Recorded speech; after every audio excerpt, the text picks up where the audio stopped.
I'm Krista Ruther, and this is Jesse Vasquez, and we are here to help you be a better landlord. So, Jesse, we have had the pleasure of having you on the show before. Welcome back. So glad we didn't scare you away. Just in case someone hasn't caught that episode or they don't know who you are, can you introduce yourself to the audience, please? Yeah, my name is Jesse Vasquez. I'm the founder of AirVenture Hosting Company, which is a co-hosting company. And I also put together a midterm rental summit, which is pretty cool. And hopefully we have you guys next year, Krista, at the summit, which I think would be super awesome. And I also am a mentor and investor in real estate. So I'm glad to be here again, which is 2 times. That means I might be kind of sort of cool if I'm coming back again, which is awesome. Thank you for having me. Oh, of course, of course. In your file, we have kind of sort of cool written right now. You're I love spelled. that. I'm gonna write that on my whiteboard right here. Jesse Vasquez, kind of sort of cool. So Yeah, that'll be my mantra for the day. official endorsement. I love it. Enjoy you. So Jesse, you are an expert in the midterm game. Really haven't seen anybody do it like you do. So again, just really thankful to have your expertise in the mix. And today I'm curious if we can tackle one of the most commonly asked questions that I get when I'm talking to investors who want to get into midterm rentals. And that's specifically, how can you analyze a market for travel nurses and see if there's an opportunity there? I love this question. This is a deep question, so I'm gonna give you the most basic but yet thoughtful answer, okay? Perfect. So there are hospitals that have different levels. So for those of you that have watched Grey's Anatomy, you know that that's considered a trauma level 1 hospital, which is the highest acuity patients that have neurological issues, like, they'll burns, they'll go to those types of hospitals, which you guys watch Grey's Anatomy, residents sleep in the floors in there. There's different types of surgeons and things of that nature that are readily available. And you have what's called a level 2, level 3, level 4, and level 5 hospital. Level 1 and 2 are very similar to each other. Level 3 is more of a rural hospital. 4 and 5 are like you're in the middle of nowhere and hopefully nothing happens to you there, where you'll have to be transferred to a level 2. So you need to know what level hospitals are in your market, because when you know that, and you can call these hospitals up and just say, hey, can you tell me what level hospital you are and how many beds you have? Level 1 and level 2 hospitals have more travel nurses that come to them. So I know that if I have a higher acuity place that has a bigger ER or a larger ratio, which is like 2 to 1 in California, you have to have 2 nurses for one critically ill patient or a ICU patient. That's what I was looking for. So typically those hospitals just have more nurses. They have to. And travel nurses tend to go to those hospitals regularly. So I would make sure to see what hospitals are actually in your markets, level 1, level 2, and hopefully you're within about a 20-minute drive to those hospitals. I like to find properties that are central to multiple different hospitals. That gives me an avenue of who I can connect with. So yeah, that's what I typically do first, is I analyze what is actually out there, how many beds the hospital has, how many rooms that are there, how big the ER is, things of that nature. How many rooms are important because you want to know, is this a large scale hospital? Does it have 500 rooms or does it have, only 100? So it really gives you an example of what that scope of practice is in those hospitals. And you start to do the math on them, and then we can dive into a little bit more on how we can do a little bit more stuff there. But that's generally what I start off doing. Okay. So broad strokes, you are getting in touch with the hospitals nearby, trying to get some of this information from them. It seems like they are pretty forthcoming with it. There's no secrecy about what level hospital they are. Okay. Totally not. Yeah, you can actually go online and even look too. A lot of times it'll say like trauma level 1 hospital or Cedars-Sinai, so and so, or Doctors Medical Center is level 3 hospital. You can find that information online, but I usually like to call and just ask. But yeah, they're totally not like hoarding that information at all. Not secrets, like you can just Mhm. dive right in. Yeah. Do they usually tell you the nurse to patient ratio as well, or is that something that requires a little bit of digging? Yeah, they can. So like I know I worked in healthcare for 17 years, so it's just something that I've already know. But yeah, you can ask, like California has certain stringent laws when it comes to nurse to patient ratios. Certain cities, states have that. New York has the same principle. Midwest, you're like you can have 20 patients to like one. It's a totally different type of scenario. So but yeah, California has some restrictions on how many patients you can have. But yeah, you gotta do a little bit of research on that. Makes a lot of sense. Okay. And so Yeah. my understanding is that a higher nurse to patient ratio means there's probably more opportunity if you are looking to have a midterm aimed at travel nurses specifically. Is that right? 100%. And what I would do second after that, if you find a property, you already have one and you're starting to think about, I want to have travel nurses come stay in my place. You want to call the HR departments of these hospitals and just say, and then we're going to role play this right now, Krista. I'll play this with you. Okay. You cool with that? Yeah, let's go. Okay, okay, cool. So I'm gonna call you. You're a hospital technician, and I'm just basically gonna be like, "Hey, Krista, how are you doing today? My name is Jesse Vasquez, and I actually have property that's in Denver that I rent to travel nurses. And would you happen to tell me if you have travel nurses in your hospital?" Yeah, we do have some regular travel nurses. That's awesome. Yeah, I've actually worked with multiple different travel nurses from the hospital that you work at, and I was wondering, is there a particular company that you guys are working with to hire travel nurses, or are you guys doing that on your own? Right now, it's pretty ad hoc, so doing it on our own. Got it. Okay, cool. Do you guys have any problems finding housing, or do you have your nurses find housing? We've been having some problems. There aren't a lot of good, reliable midterm rentals out there, as it turns out. Awesome. Well, this is exactly why I'm calling you because I have a lot of properties that are specifically catered to travel nurses, and I would love to be able to go in depth with you on these, or maybe send you an email that gives you a little bit more information about my properties, how close they are to the specific hospital and availability dates. Is that something you're interested in? That sounds fantastic. I'll give you my email address. That's exactly how you started. And you were really nice because a lot of people will hang up on you and just be like, dude, leave me alone. Which you just call back the next day and somebody else will answer the phone, which is great about hospitals. But that's essentially it, is you're just trying to gather information. Is does the hospital hire travel nurses on their own?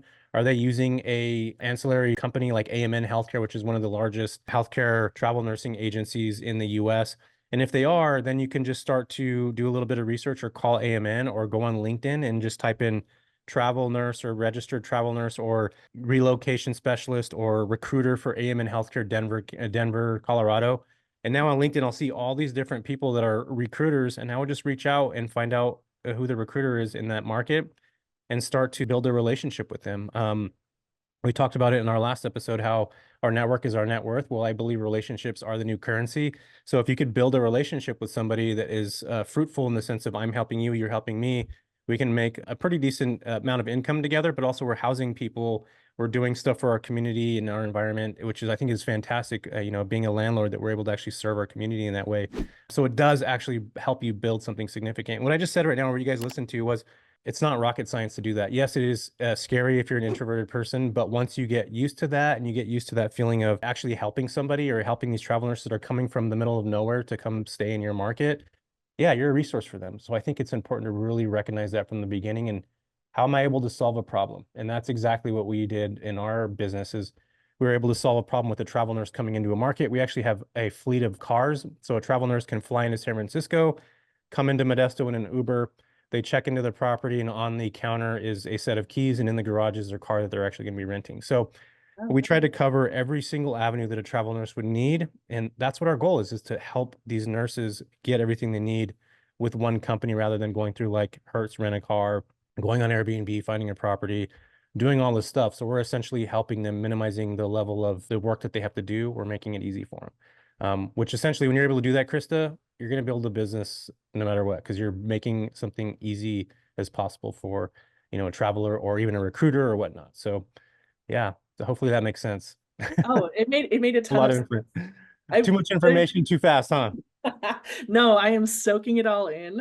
I particularly liked what you said about the opportunity to build community and to serve people, especially when you are looking at travel nurses. Serving people who are actively making a difference in your community is so special, and it really puts landlords in a fantastic position to give back while still earning profit and building up Totally. investments. It's what we call a win-win in this I business. so agree. There's so many people out there that don't like landlords. I didn't realize there's like a whole movement of people that don't like landlords in the Yeah. US. It's crazy. Yeah, and to be able to supply housing for people that are serving our communities, our grandparents, our mothers, fathers, that's powerful. And it's really an important thing. I truly believe that. Again, coming from healthcare for 17 years, it's such a cool thing to be able to do. 10,000%. I agree. And actually, it's interesting you bring up the trend about folks not liking landlords. I have the opportunity to conduct original research here at TurboTenant. So I send out surveys to our audience every other month just to get a sense of what's going on in the industry.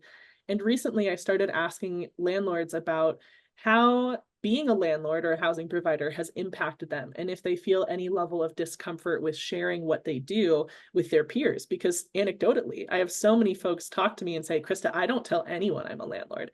I keep it hidden. I keep it under lock and key. I just say that I'm a property manager and I blame things on the owner when they go wrong. And I can respect that. And what I found in my survey is that 30% of the landlords I collected responses from have some level of discomfort with being associated as a landlord. Yeah, Um, isn't that crazy?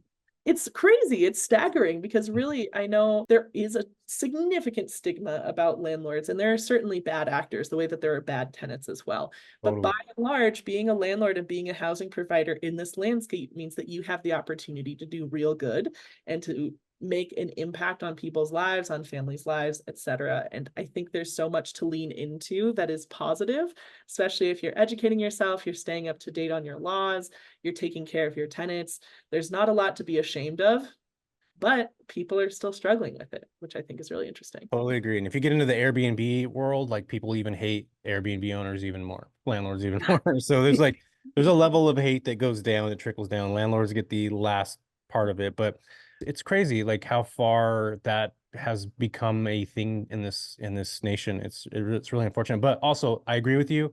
I think it's important to continue to educate, especially if you're doing things where you're actually serving a community, which again, you are doing that when you're a landlord regardless, but this is a different type of service that I think is noble in a lot of ways because you are taking the risk of vacancy that's coming through.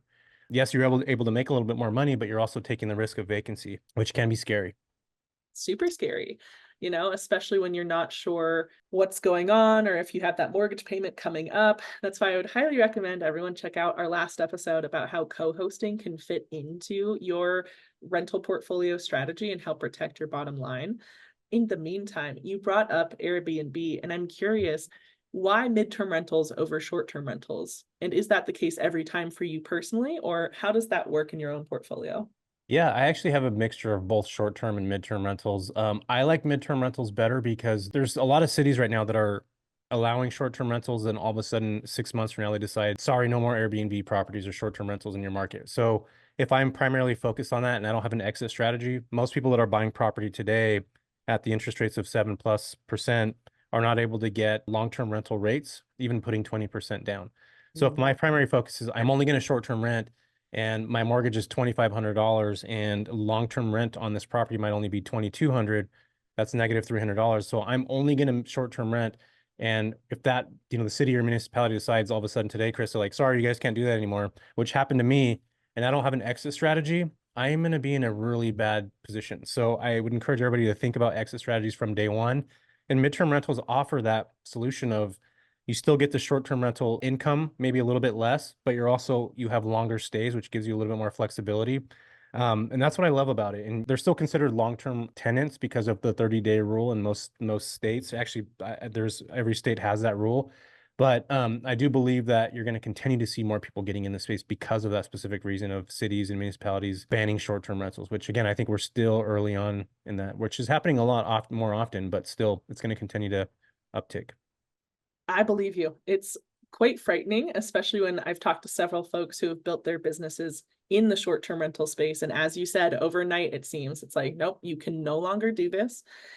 And honestly, I do think the best time to have an exit strategy is ages before you ever need to use it. Like ideally, you have that planned out way before there's any smoke, any fire, so that you can safely get out of that situation with your portfolio. If not your portfolio intact, your finances intact, right? Yeah, definitely. Yeah, exit strategy from day one, always so important. 10,000%, 10,000%. Speaking of day one, I'm curious, what advice do you have for new investors looking to overcome common hurdles of midterm housing? And what might those common hurdles be? Yeah, common hurdles would be, am I going to have a squatter in my property? People think of that all the time. They're like, oh, if I have midterm rent, I'm going to have somebody squat and not move out. Well, do you have that same feeling when you're long-term renting? That's what I always tell everybody is, do you have that same feeling now? And it goes back to background checks. And are we using our screening tools the right way? Are we checking, payroll? Are we checking with business travel companies that they're working with, that they're on actual assignment and there's an end date? All those kinds of things. So I think it goes back to the level of how much you're actually willing to check into the validity of the clients that you're potentially going to have or the tenants that you're going to have. That's what I hear often. And then also like, how do I know I'm going to be able to make this amount of money? Well, that's where you got to do the research and find out and see. And we can talk about what that actually looks like to break down how much we can earn from a midterm rental compared to short-term rentals, or how to actually analyze the market in a deeper level if you want to. But those are the things that I would say are the common questions that people have or that scares them from getting into the midterm space. I appreciate you flagging that, especially about squatters. I know squatters continue to be one of these hot button issues that pop up all over the industry. But to your point, it's not any more likely to pop up for a midterm than it would be for a long term. And you don't often hear that issue arising in the long term space to the same degree, right? Yeah. With that said, I would love to dive in deeper into how you analyze the market for midterms, things that you might consider, everything you got. Yeah, you're gonna look at the level of hospital. That's the first thing you're gonna do. You're gonna want to check in with the hospitals, call the HR department, which we talked about recently. You're gonna want to go on to Furnish Finder and look at properties that are available. And I would usually look. We're filming this episode right now in at the beginning of July or at the end of June.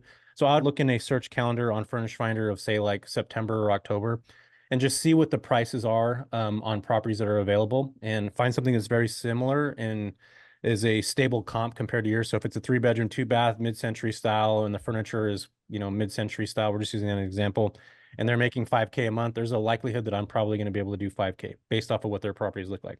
That's one avenue. The second avenue you're going to do is go into AirDNA or MashVisor, which are two tools that look at short-term rental numbers. And the crazy thing about midterm rentals is that there's usually a 10 to 15% variance between your short-term rental numbers and your midterm rental numbers. So if I have a property on the short-term side that I'm looking up and we're doing the same kind of comp stuff that we just talked about a minute ago, I'm going on AirDNA, I'm typing in an address and it's giving me $10,000 a month. I know that if I take that 15% decrease, you minus $1,500, $8,500 is going to be my price that I can midterm rent. And again, we're looking at multiple different comps of different Furnish Finder, AirDNA, MashVisor. We're going on Verbo. We're looking at Furnish Finder information. We're just scrolling on Airbnb and finding same and similar properties that fit that comp style. And now we're kind of writing everything out, giving us ourselves leeway on what we expect the property to earn. So for me, over the years of doing this, I've really learned that taking that 15% variance between the short-term rental number and the midterm rental number is pretty accurate. So we know that we're going to make ballpark right around that time frame by taking 10 to 15% off that short-term rental income, which is pretty standard because a lot of people will rent short-term rentals, turn them into midterm rentals during slow season, and they'll take a 10 to 15% discount to, have people staying in those properties. So essentially that's where we've been. In fact, Krista, we should probably start creating some software that's going to be the next big thing. If somebody can create that, there's probably a lot of money in that. That could be our $1 million exit right there, Krista. There we go. I love this, Jeff. Get into it. We will arrange this as soon as this episode wraps. I've got some guys who can program. We got this. I love it. Yes, thank you. Finally. I am curious. One of your tips was to look a few months ahead of time to determine what things are renting for at that time. Sounds like it's about, I don't want to embarrass myself, 2 to 3 months. Yeah, I mean, I do both, but what I like to do is that typically people are rented out right now. So if you're on Furnish Finder, they will show their properties not being listed right now because somebody rented it. But if I go out 3 or 4 months, then I can see what's actually available at that time. So then it'll show me more properties, which is helpful if you're trying to grab comps, because you might be in a peak season in a market where right now you might make a little bit more money as a midterm rental. And say September rolls around, it might be a little bit less. So it's good to look at what's available now in your market, but then give yourself some leeway of seeing all the other available properties that are going to be available at that time frame by giving yourself a 3-month kind of push out into the market. Genius. I love it. Okay, a couple more questions for you. One, you mentioned earlier, calling an HR office, talking to them, trying to get their business on a one-to-one, and also contacting some of the agencies that they might work with. Mm-hmm. What do you see in terms of demand difference between working one-off with a hospital and working with a bigger agency? Is there one that you prefer over the other? Yeah, working with a hospital is a lot more difficult. Nowadays, hospitals are hiring more clinicians that are coming in-house. They're doing actually their own recruiting, but it's still a heck of a lot easier. Anybody listening to this right now, I'd probably still steer you in the direction of asking questions to the HR department, but finding what companies they work with and start just making phone calls to those companies or going on LinkedIn and finding the recruiters that work for those companies and just saying, hey, my name is Jesse. I own properties in this market. I know that you're the recruiter here, or I just connected with somebody that is connected to you. This is one of the other things that I'm going to give everybody a quick tip right now. This is a pro tip. If you're on Furnished Finder, there is a section on there that's called unmatched leads. So if I listed my property on Furnished Finder, there's a section called unmatched leads. And typically it shows people that are looking for property in your market. It might not necessarily be your property, but they're looking for, say, a 2-bedroom and you have a 3-bedroom. It'll show all these different people. Reach out to them and just say exactly what I just mentioned a minute ago, like that same kind of style where you're just saying, hey, I'm a housing provider. Have you happened to find housing yet? And you talk to these nurses and they'll start to give you like what company they work with, who they're traveling with, who their recruiter is. And the second that I'm able to get a recruiter, and we're just going to say it's you, Krista, and I talked to a travel nurse named Emma. Emma's going to say, Krista's my travel recruiter. I just talked to her a few days ago. I can actually call you now and say, hey, I just talked to Emma, and all of a sudden that builds this warm connection between me and you without actually knowing you, but now we know that third person and we're connected that way. So, right, we have this synergy, this connection. The likelihood of you actually talking to me is a lot greater than if I just cold called somebody with no information, no nothing, no name. And now I'm able to say, hey, I just talked to Emma. She's in this market. She hasn't been able to find housing. I just want to let you know that I actually have quality, affordable housing, but I want to be able to accommodate you. So can you tell me what your travel nurses are looking for? And I would gladly go out and get those for you. So now we're building relevance by helping you, which essentially is helping your travel nurses. And just so you guys know, recruiters get paid by being able to place nurses in location. So you're actually serving those recruiters who are eventually going to want to work with you. So you have this dotted line approach from yourself to that recruiter to Emma, who's the travel nurse. And now you've created this wonderful business opportunity for not only yourself, but you're also helping Emma, who's the travel nurse, and then helping Krista, who is the recruiter, with housing and lodging. So it's a beautiful synergy of being able to help people. And again, if you start it with that mentality from day one, the likelihood of you growing your business is going to be significant.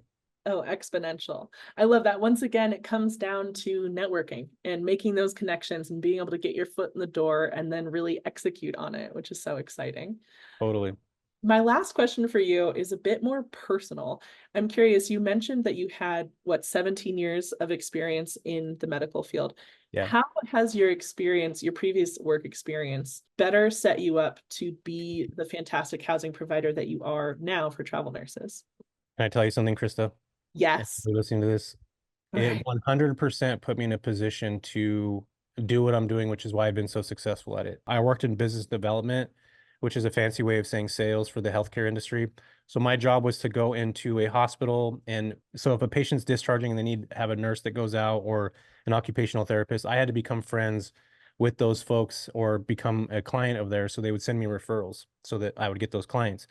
And eventually what happened is exactly what I'm doing now by reaching out to these hospitals. It's essentially the exact same thing. I'm building a relationship. I'm serving those people. I'm able to help them with their transition. I become a dotted line approach directly from them. And essentially my job is to make the recruiters' jobs easier. So I'm taking the load off their plate so that they can essentially go out and do the other things that they're uniquely qualified to do. Let me handle the housing. That's what I do. So yeah, it helped me so much in my life. And I think a lot of us now have W-2 jobs that are probably relevant to what the business model that I'm talking about now, because you might be on the phone all day, you might be in some sort of sales. I happen to be in medical device sales when I first started off. So that, that connection of being able to connect with people and build rapport is just so helpful. And even if you're an introvert, just again, like I mentioned that I have the ability to flip it on and turn it off, which can be tiring, but you sometimes need to be able to do that in order to build something significant. So for me, the healthcare industry 100% shaped my ability to be a unique operator in the space because of those years of experience in the space. Wow. Okay. Just really taking all of the skills and all of the value of networking that you saw from your actual work experience and transferring it into your midterm rental empire. I mean, well done. Kudos to you. If people want to learn more about everything that you've built, all of your tips and tricks, where can they find you on this World Wide Web? Yeah, you can head over to YouTube. Just type in Jesse Vasquez on the search bar. Or you can head over to Instagram at The Real Jesse Vasquez, where I drop a lot of tips and tricks on how to do what we're talking about here. Beautiful. I will also leave both of those links down in the description below, so feel free to click around, go say hi to Jesse. Jesse, thank you again for your time and expertise. It's just been a wonderful conversation, and I think our audience will love it too. Awesome. Thank you so much. I'm glad to be here, and everybody get out there and make some stuff happen. Make some stuff happen. Don't forget to like this video and leave a comment if you want to talk about travel nurses, midterm rental questions, whatever your heart desires. We would love to see it. And also, don't forget to subscribe.